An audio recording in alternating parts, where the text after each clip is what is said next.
cabinet Gloria Jourdain, expert immobilier agréé CNE, vous présente les rendez-vous de l'immobilier. Téléphone 06 50 50 29 98. Besoin de débarrasser vos affaires pour mieux vendre votre maison? Besoin pour votre déménagement? Pour faire des travaux? Ou juste par manque de place? Homebox, numéro 1 du self-stockage en France, vous propose des box sécurisées de 1 à 120 mètres carrés. Accessibles 24 heures sur 24 et 7 jours sur 7. Avec prêt gratuit de camionnette pour emménager ou déménager facilement. Contactez Homebox à Barberet au 03 59 28 99 80 ou sur 3@homebox.fr. Bonjour, nous reprenons aujourd'hui l'émission avec une association loi 1901 qui a été créée à Troyes, une antenne en 1975. Je nomme l'ADIL avec Monsieur Nicolas comme directeur. Bonjour. Bonjour. Donc, pouvez-vous nous présenter l'ADIL? Quel est son rôle, son but? Alors, l'ADIL, donc ce qui signifie Agence départementale d'information sur le logement, a été créée, comme vous l'avez souligné, en 1978. Alors, sa mission première est d'informer le grand public, donc de délivrer un conseil gratuit, neutre et personnalisé sur toutes les questions juridiques, financières et fiscales qui concernent le logement. C'est-à-dire que pour simplifier les choses, dès qu'une personne a une question et qu'elle a le mot logement dans sa question, nous sommes compétents pour le répondre d'un point de vue juridique, fiscal ou financier. Donc c'est un accompagnement ou c'est juste des réponses point par point? Alors, on délivre vraiment un conseil, on n'est pas sur un accompagnement. Donc une personne ou un ménage ou quelqu'un a une question, on lui répond sans faire un accompagnement. On va lui fournir un certain nombre de documents, les articles de loi, on va lui expliquer ses droits et ses devoirs. Mais on ne va pas aller vers un accompagnement. Néanmoins, on a une nouvelle mission qui nous a été confiée par l'agglomération de Troyes Champagne Métropole. Désormais, nous sommes lieu d'accueil commun pour les demandeurs d'un logement social. C'est-à-dire que à partir du moment où une personne demande un logement social sur le territoire de Troyes Champagne Métropole, il peut venir nous voir pour recevoir une information sur sa demande, où c'en est, quels sont ses points de blocage, ou bien s'il n'a pas encore formulé sa demande de logement social, comment faire une demande de logement social. D'accord. D'ailleurs, vous dépendez un peu au niveau financier des administrations et des actions logement, etc. Tout à fait. Comme vous l'avez souligné également, nous sommes une association donc de loi 1901. Nous vivons uniquement de cotisations et du subvention. Donc on bénéficie à la fois du subvention nationale et du subvention locale. Et dans nos financeurs, nous avons aussi bien le ministère du Logement, Action Logement qui est le 1% patronal, ou bien les bailleurs sociaux, mais également le département, les collectivités, l'ASPAIM, les associations de consommateurs, etc. Et j'en oublie... oui, les notaires, vous m'aviez confié. Oui, tout à fait, en fait. On a vraiment des financements qui reflètent notre neutralité, c'est-à-dire nous, on fait du conseil neutre et nos financeurs sont également neutres, puisque ça peut aller très bien de l'ASPAIM. Pour autant, on ne prend pas parti pour les agences immobilières, loin de là. C'est juste un soutien financier qu'on nous attribue. Mais notre conseil est vraiment neutre et c'est ça qui est important, neutre et gratuit. Alors, pouvez-vous nous donner des exemples de conseils d'auditeurs qui pourraient nous écouter et ne pas du tout connaître votre institution? Alors, dès que, à partir du moment où dans la question nous avons le mot logement, on est compétent, donc ça peut concerner aussi bien les rapports locatifs, c'est-à-dire si on est locataire et qu'on a une question sur les réparations, sur la récupération du dépôt de garantie, sur comment accéder au logement, accéder à un logement, ou bien également les bailleurs, sur la rédaction d'un bail, sur des questions de fiscalité, sur des questions de dépôt de garantie notamment. Et puis après, ça peut aussi aller sur de la copropriété pour les syndics bénévoles ou pour l'ensemble des copropriétaires. Ça peut être sur du droit de la construction, si on veut faire construire une maison, si on veut faire des travaux de rénovation énergétique, quelle aide financière on peut bénéficier pour faire des travaux de rénovation énergétique. Alors, pouvez-vous développer un petit peu plus, parce que nous avons une demi-heure ensemble, au bout de 5 minutes, nous allons avoir terminé. Sur les isolations, sur les choses comme ça, quels conseils pouvez-vous apporter aux auditeurs? Alors, par exemple, sur l'isolation à 1 euro, ce qu'on entend quand même de manière assez récurrente, aussi bien sur Internet qu'au niveau du démarchage téléphonique, qu'un certain nombre d'entreprises nous permettent de bénéficier d'une isolation à 1 euro des comptes. Donc on s'interroge toujours, est-ce que c'est une arnaque ou est-ce que c'est un dispositif qui fonctionne réellement? Donc concrètement, comment ça se passe? En réalité, lorsque l'entreprise va réaliser les travaux d'isolation des combles, pour lesquels vous allez payer le 1 euro, le 1 euro symbolique, comme vous vous en doutez, les travaux ne coûtent pas 1 euro. Donc, c'est-à-dire que l'entreprise va se faire financer via notre biais. En réalité, elle va se faire financer via la revente des certificats d'économie d'énergie. Donc, qu'est-ce que c'est un certificat d'économie d'énergie? Il y a des entreprises qui sont polluantes, notamment les producteurs d'énergie, ce qu'on appelle des obligés. Elles ont l'obligation, de par le gouvernement et l'Europe, de racheter une certaine quantité de certificats d'économie d'énergie. En fait, lorsque vous allez réaliser des travaux de rénovation énergétique, vous allez bénéficier d'un certificat d'économie d'énergie qui atteste que vous avez réduit votre consommation énergétique. Et ces certificats d'économie d'énergie, ils ont une certaine valeur. Et donc, en réalité, l'entreprise va garder pour elle les certificats d'économie d'énergie, puis elle va les revaloriser chez un obligé, par exemple un producteur d'énergie, et c'est le fait de revendre ces certificats d'économie d'énergie qui va lui permettre de financer les travaux. Donc en réalité, oui, ce n'est pas une arnaque, c'est un dispositif qui fonctionne très bien, quelles que soient les conditions de ressources, c'est-à-dire que l'entreprise peut revendre le certificat d'économie d'énergie, quelles que soient les ressources du ménage. Néanmoins, la valeur du certificat d'économie d'énergie a une valeur différente, mais cela, c'est l'entreprise qui règle le problème. Néanmoins, il faut avoir quelques points de vigilance sur ce dispositif qui fonctionne très bien et qui n'est pas une arnaque. On conseille notamment de faire appel à une entreprise locale, puisque une entreprise locale, on la connaît, c'est du bouche-oreille. Si les travaux sont mal faits, on arrive plus facilement à se retourner contre cette entreprise pour faire fonctionner les garanties. Donc ça, c'est le premier point de vigilance. Et le deuxième point de vigilance qui est extrêmement important, c'est qu'il faut demander un devis. Donc le devis est obligatoire, l'entreprise doit se déplacer, faire un devis. Suite à cela, vous avez un délai de rétractation et seulement au bout de ce délai de rétractation, vous pouvez faire réaliser les travaux par l'entreprise. Et alors à la DIL, vous avez une liste des entreprises que l'on peut contacter, car pour en trouver une sur Internet ou sur l'annuaire, maintenant il n'y a plus d'annuaire. Tout à fait. Alors non, nous on ne conseille pas du liste puisque voilà, notre mission première c'est de délivrer un conseil neutre. Donc on ne va pas favoriser une entreprise par rapport à une autre. On ne délivre pas de liste. Néanmoins, il y a un annuaire qui existe sur Internet pour trouver les entreprises. Donc ce sont les entreprises qui sont labellisées reconnues garants de l'environnement qui se situent à proximité du domicile. Et après, c'est au ménage de les contacter individuellement pour savoir est-ce que l'isolation à 1 euro est proposée par cette entreprise, oui ou non. Et mais pour les chaudières, pour le remplacement du fioul, on le voit dans la forêt d'Hôte, dans l'Armance et autour de Troyes, voire même au centre-ville de Troyes, il y a encore des chaudières fioul. On parle des dispositifs de remplacement de chaudière à 1 euro, alors que lorsqu'il y a une entreprise qui vient, il y a un devis à 10 000 euros. Donc, qu'est-ce qu'il en est Alors, c'est un fonctionnement un peu similaire. C'est-à-dire que l'isolation à 1 euro via la revente des certificats d'économie d'énergie, c'est ce qu'on entend également sous le nom prime énergie. Parfois, il y a des fournisseurs d'énergie qui appellent ce dispositif des primes énergie. C'est le même système. Donc, ce dispositif, il existait pour l'isolation des combles, puis il a été étendu récemment, notamment pour le changement de chaudière. Alors, sous certaines conditions, c'est-à-dire qu'il faut passer d'une chaudière fioul à une chaudière gaz ou à une pompe à chaleur. Ça ne fonctionne pas dans tous les cas, ça ne fonctionne pas pour tous les pompes à chaleur. Et le système est à peu près le même. C'est-à-dire que l'entreprise va revendre les certificats d'économie d'énergie, puis elle va déduire ce montant de la facture et le reste à charge va être à la charge du ménage. Sachant que pour certains ménages, notamment les ménages qui ont des conditions inférieures à un certain plafond, à des plafonds ANA, il y a une prime qui existe, qui s'appelle ma prime Rénov, qui permet d'abonder la revente des certificats d'économie d'énergie, en fait. Donc ces deux dispositifs cumulent, et en effet, en théorie, lorsque ces deux dispositifs cumulent, on peut arriver à un reste à charge à 1 euro. Néanmoins, en pratique, souvent on se rend compte que le reste à charge, c'est-à-dire déduction faite de la revente des certificats d'économie d'énergie et déduction faite de la prime Rénov, ne permettent pas un reste à charge à 1 euro. Le cabinet Gloria Jourdain, expert immobilier agréé CNE, vous présente les rendez-vous de l'immobilier. Téléphone 06 50 50 29 98.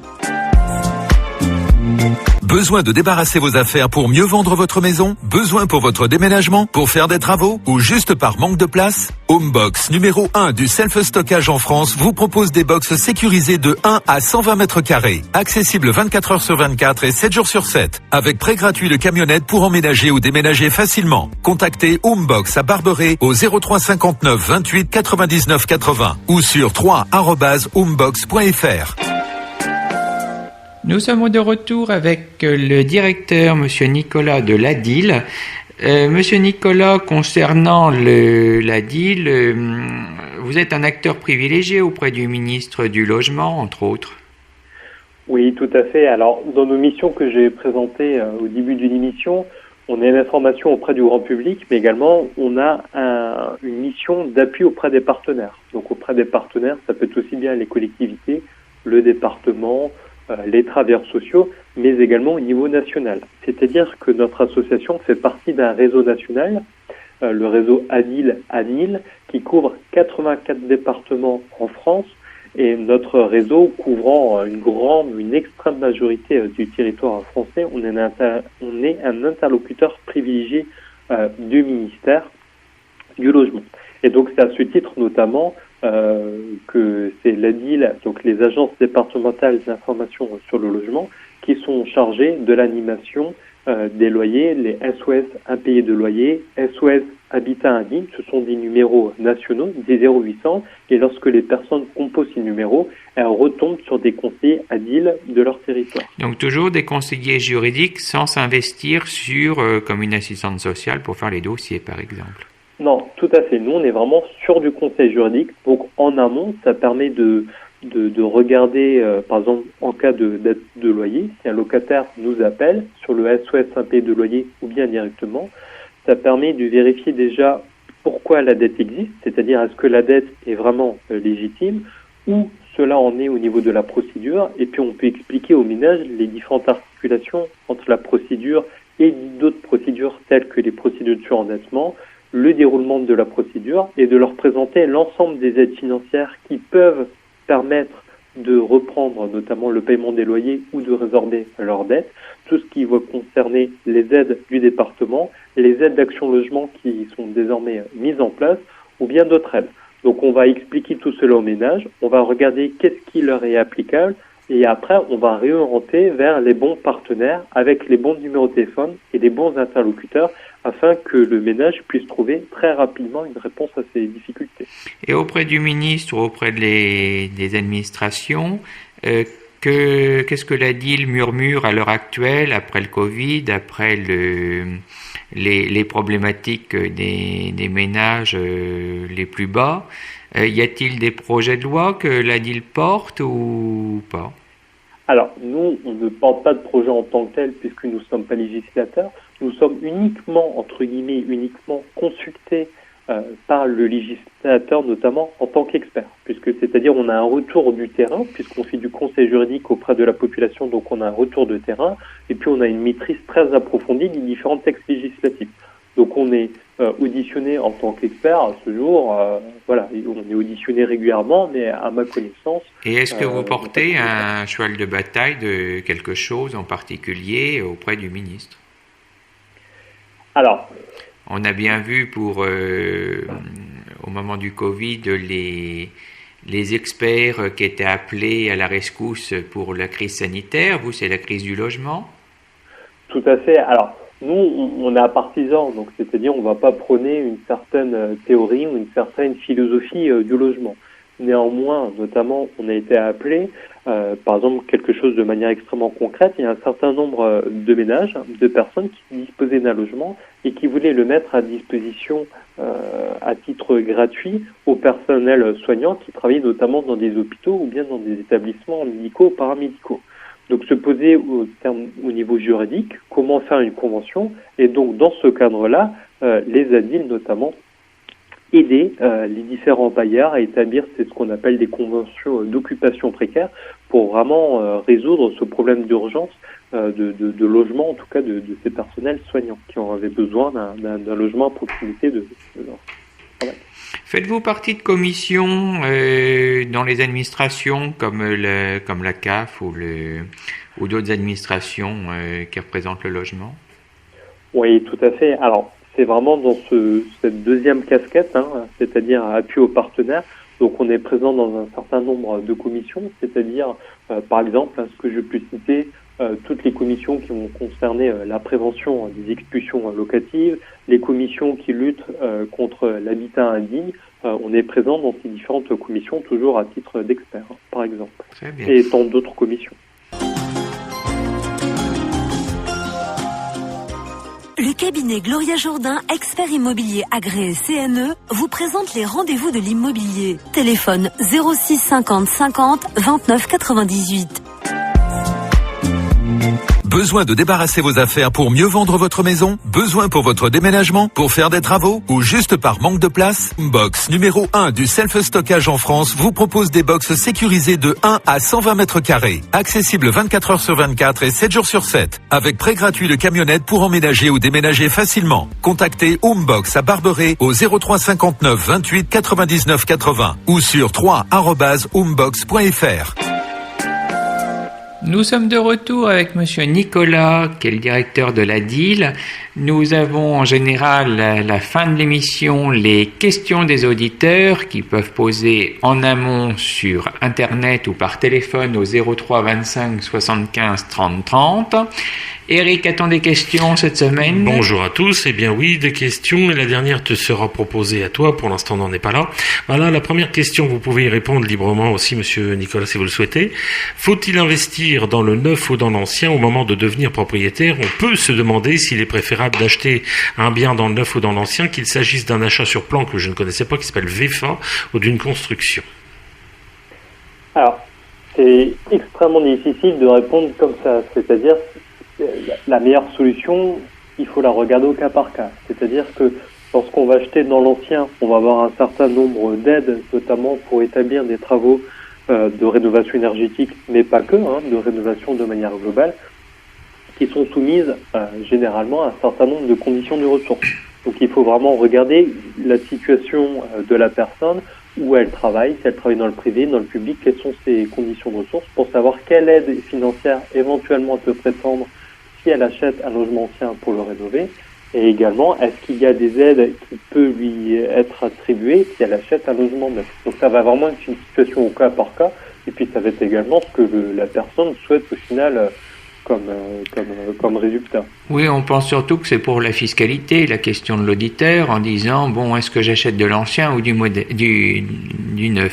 La VEFA, oui, c'est en vue d'achèvement, donc il y a quand même le risque de ne pas aller jusqu'au bout de la construction.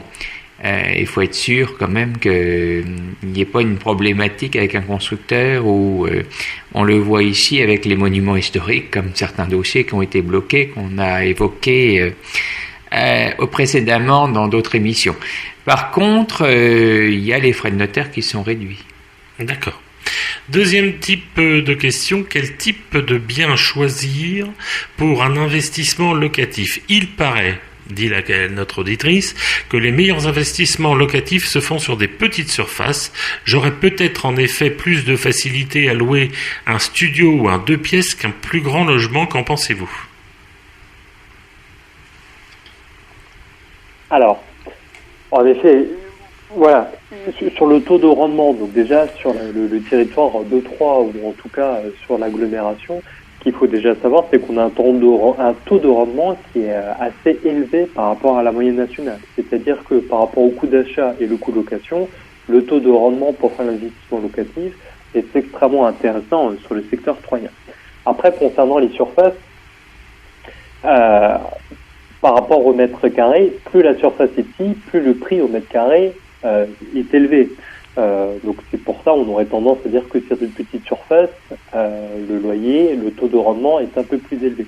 Néanmoins, il faut faire attention puisque sur des petites surfaces, ça veut dire souvent un public qui est plus limité. Par exemple, si vous louez un studio, il n'y a pas énormément de demandeurs pour des studios et donc ça peut être plus compliqué à trouver un locataire. Oui, et puis un grand appartement, vous pouvez le diviser. En location meublée, c'est très à la mode de les colocations. Autre question de Roger de Saint-Mémin. Mon grand-père m'a toujours dit que l'immobilier est une valeur sûre. Comme de nombreux Français, j'ai choisi d'investir, mais je me demande si c'est encore vrai aujourd'hui. C'est toujours extrêmement compliqué à... Alors, l'immobilier est valeur sûre, oui et non. C'est-à-dire, non s'il viendrait avoir une crise économique ou une crise de l'immobilier, qui arrivait sur certains territoires à une certaine période. Il y a quelques années de ça, l'immobilier a énormément chuté. Donc une valeur sûre, tout dépend de ce qu'on entend par sûr, puisque à un moment, si on investit dans l'immobilier et le jour où on a besoin de le revendre, on le vend pas cher, c'est-à-dire que si on rachète autre chose à la place, on va toujours le racheter pas cher, selon les circonstances. Par contre, si on vend à un moment un appartement ou une maison, un bien immobilier qu'on a, lorsque l'immobilier a chuté, en effet, on peut éventuellement perdre de l'argent, ou en tout cas avoir un taux de rendement qui s'avère plus faible que d'autres produits financiers. Alors Roger de Saint-Mémin, une seule caractéristique dans l'immobilier, c'est emplacement. Emplacement et emplacement. Oui, parce que je pense que son grand-père, comme le mien, il y a encore quelques années, pensait que c'est vraiment dans la pierre qu'il fallait se diriger, que tous les autres investissements étaient plus ou moins risqués. Vous voyez ce que c'est une valeur refuge. Hein. Oui, voilà. Autre question de Monique de Troyes. Faut-il acheter ou vendre son logement en premier avant d'acquérir autre chose? Il y a les prêts relais, ça dépend de ce qu'elle a besoin. Ça dépend du profil de chaque personne. Il y a des prêts relais avec le risque, toujours le prêt relais, c'est que si on n'arrive pas à vendre son bien à l'origine, ça peut poser pas mal de difficultés en fait. Donc c'est en effet, c'est au cas par cas aussi. Parce qu'après, elle peut se retrouver SDF avec un capital qu'elle va bouffer. Alors, la question de Geneviève, cette fois-ci, qui précise qu'elle a 20 ans malgré son prénom. Ça devait être important de le dire. Sur 3, faut-il forcément avoir un apport conséquent pour acheter en immobilier? J'ai peur de ne pas faire l'affaire. Alors, plus maintenant, avec les taux d'intérêt notamment qui sont extrêmement bas, lorsqu'on a un dossier qui s'avère un petit peu solide, en guillemets, en tout cas d'un point de vue financier, pour les banquiers ou les établissements bancaires, ils n'exigent plus forcément un apport financier comme on le voyait avant. Ce fameux 20% d'apport personnel, il n'est plus systématiquement exigé. Après, c'est aussi au cas par cas. On fait beaucoup de 110%. À l'heure actuelle, c'est monnaie courante d'emprunter les biens et les frais de notaire. Très bien. L'avant-dernière question avant de passer à celle qui est dédiée à Gloria. Écoutez bien, faut-il rénover correctement son bien avant de le vendre? Il n'y a pas d'obligation juridique. Alors, il n'y a pas d'obligation juridique, sachant que ces points, ils évoluent. C'est-à-dire qu'il y a une loi, la loi climat, air, énergie, il me semble, de mémoire, c'est ce nom, qui est passée fin de l'année dernière, il me semble, prévoit à terme, donc j'ai plus la date, mais d'ici quelques années, que en cas de revente, il faut que le logement ait une efficacité énergétique minimale. Sinon, la vente ou l'aliénation peut être plus compliquée, quoi. Donc c'est un sujet qui va évoluer. Donc la question de la rénovation énergétique ou de l'efficacité énergétique va se poser, d'autant plus ces prochaines années. Mais à ce jour, il n'y a pas d'obligation. On va avoir toutes les ruines qui vont continuer à s'écrouler. Et voici la dernière question qui est dédiée à Gloria, qui a été relayée par nos amis des médias et de la presse quotidienne. Peut-on dire que le Pays d'Hôte est en train de devenir un Eldorado vert pour les Parisiens en quête de verdure? Alors, cette journaliste m'a téléphoné cette semaine, c'est amusant, pour me poser la question. Je vais répéter comme ça à nos auditeurs. L'Eldorado, non, c'est un terme quand même qui serait un peu fort.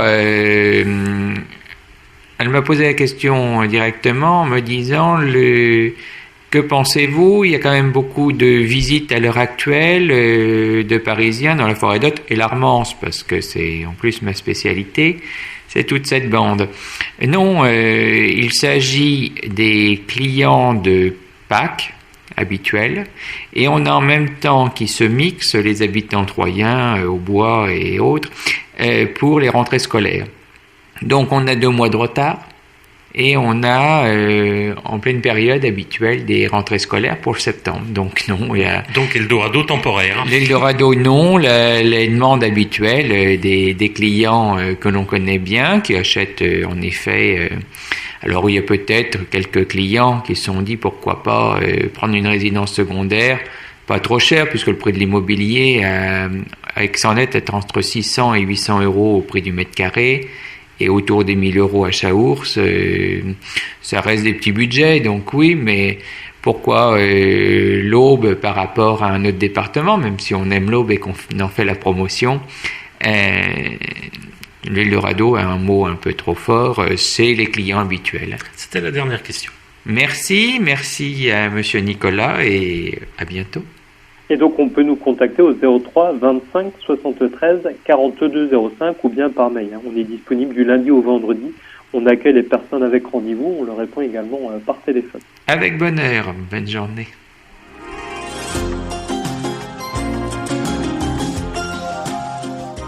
Le cabinet Gloria Jourdain, expert immobilier agréé CNE, vous présente les rendez-vous de l'immobilier. Téléphone 06 50 50 29 98.